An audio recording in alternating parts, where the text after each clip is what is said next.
Something daubed on her door last week. She says it's what you get to expect if you're Asian. I said, well, there's all sorts gets chucked over my wall. We sit and talk. Oh, she's a bit of a boring woman. I tell her I love my mother, and she tells me how she loved her mother, and I tell her I'm frightened to walk the streets. She tells me how she's been attacked herself. Well, it doesn't get you any further. It's all me, too. Social work. I think it's just chiming in.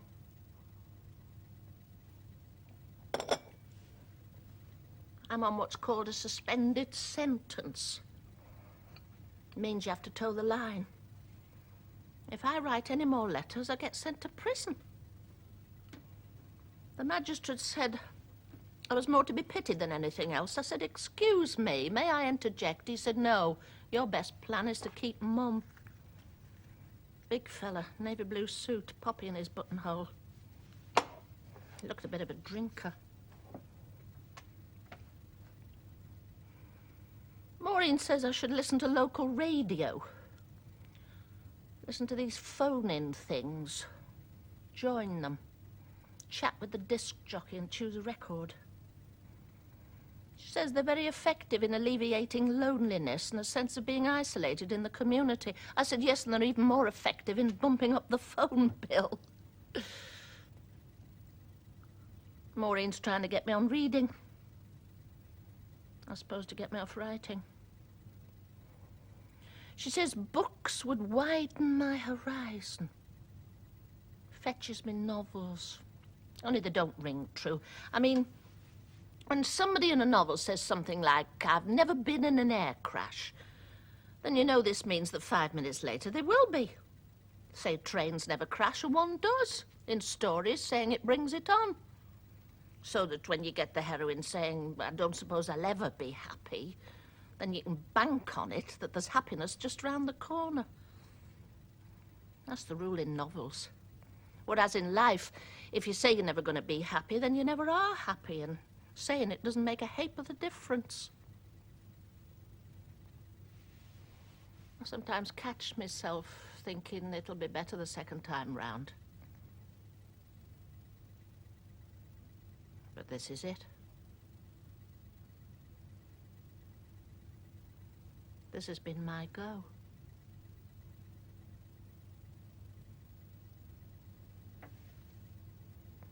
New policeman now.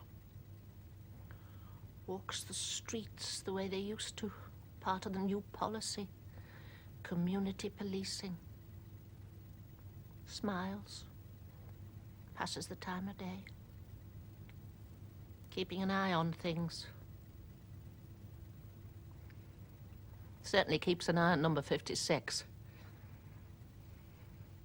In there an hour at a stretch. Timed it the other day.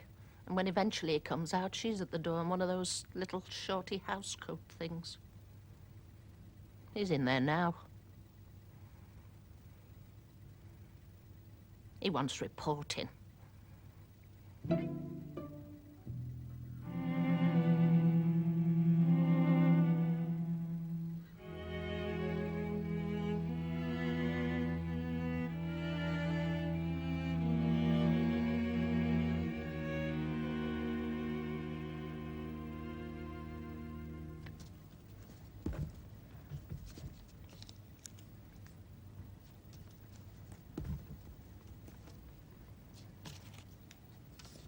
I ought to be writing up my diary. Mrs. Proctor's got us all on keeping diaries by way of literary appreciation. The other girls can't think what to put in theirs. Me, I can't think what to leave out. Trouble is, I never get time to write it up. I'm 3 days behind as it is. I'm that busy. In the morning, it's occupation, and I've opted for bookbinding and dressmaking. In dressmaking, Mrs. Dunlop's chucked me in the deep end, and I'm running up a little cocktail dress. I said, I never have cocktails. She said, well, now you've got the dress, you can.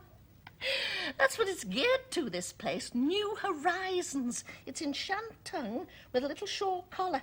Lucille's making me a chunky necklace for it in handicrafts. I share a room with Bridget, who's from Glasgow. She's been a prostitute on and off and did away with her kiddie accidentally when she was drunk and upset. Funny little face, you'd never think it. Her mother was blind but made beautiful pastry and brought up a family of 9 in 3 rooms. You don't know you're born, I think. I'm friends with practically everyone, though, besides Bridget. I'm up and down this corridor. More often than not, I'm still on my rounds when the bell goes.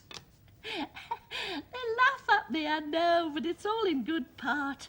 Lucille says, "You're funny, you, Irene. You don't mind being in prison." I said, "Prison?" I said, "Lucille, this is the first taste of freedom I've had in years." Of course, I'm lucky. The others miss the sex. Men, men, men. They talk about nothing else. Mind you, that's not quite the closed book it used to be. Bridget's taken me through the procedure step by step. And whereas previous to this, if I'd ever found myself in bed with a man, I should have been like a fish out of water. As Bridget says, now at least I know the rudiments. Mind you, at my age, I can't ever see it coming to that. Still, it's nice to have another string to your bow. They've got me on smoking now and again as well. I mean, I shan't ever be a full-time smoker. I'm not that type. And I don't want to be, but it means if I'm ever in a social situation where I'm required to smoke, like when they're toasting the Queen, then I shan't be put off my stroke. You see, that's the whole philosophy of this place. Acquiring skills. I sailed through the secretarial course. Miss Macaulay says I'm their first grade 1. I can type like the wind. Miss Macaulay said we mustn't let the grass grow under our feet. And she says if she goes down on her knees in admin, then they might, repeat, might, let me have a go on the word processor. Then the plan is, stage 1, I go on day release for a bit, followed by stage 2, a spell in a resettlement hostel where I'm reintegrated into the community, and then finally stage 3, a little job in an office somewhere. I said to Miss Macaulay, would it matter my having been in prison? She said, Irene, matter. With your qualifications, it wouldn't matter if you'd been in the SS. But the stuff some of them come out with, you have to smile. They have words for things I never knew there were words for. And I square myself on occasion now, though only when the need arises. The other evening, I'm sat with Shirley during association. Shirley's very obese. I think it's glandular. And we're trying to put together this letter for her boyfriend. Well, she says it's her boyfriend, but I had to start the letter 3 times, because first go off she says his name's Kenneth, then she says it's Mark, and finally she settles on Stephen. She stammers to Shirley, and I think she just wanted a name she could say. I don't think she's got a boyfriend at all. I think she just wanted to be in the swim. She shouldn't actually be in here, in fact. She's not all there. But apparently there's nowhere else to put her. She sets fire to things. Anyway, we're sitting there in her room, trying to concoct this letter to her pretend boyfriend, and in waltzes Black Geraldine, drapes herself across the bed, starts chipping in, saying, was the boyfriend blonde? Did he have curly hair? They're nasty personal type questions she should know better than to ask Shirley, and Shirley's getting confused and stammering, and Geraldine's laughing. So finally I threw caution to the winds and I told Geraldine to piss up. Geraldine screams with laughing, goes running down the corridor saying, do you know what Irene said? Do you know what Irene said? And when she'd gone, Shirley said, you shouldn't have said that. I said, I know, but sometimes it's necessary. She said, no, Irene, I don't mean you shouldn't have said it. Only you got it wrong. It's not piss up. I said, well, what is it? She said, it's piss off. She's good-hearted.